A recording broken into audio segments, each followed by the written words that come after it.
नमस्ते, प्रणाम, हर हर महादेव। हम बनी कृष्णा कैचा और वह सभी के बतावल चाहतनी कि आज हमरा गांव के हमरा घर के बगल के स्टूडियो छाया रिकॉर्डिंग स्टूडियो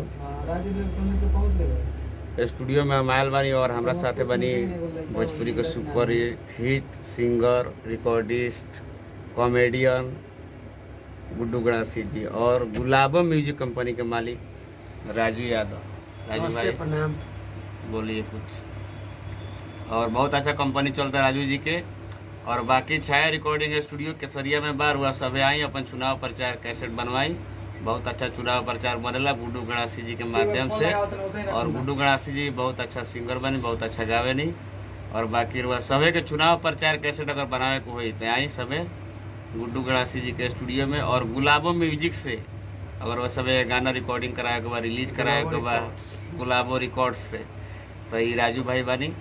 बाकी अभी हमार भी लिखल आयर रखा गुलाबो म्यूजिक पर परदेसी पिया यादव के आवाज़ में। और बहुत जल्द और भी सारा गाना आवे वाला बा जो में गुड्डू गणासी जी के भी गाना बा। और वह सब अपन आशीर्वाद प्यार दी गुलाबो रिकॉर्ड्स पर और छाया रिकॉर्डिंग स्टूडियो पर।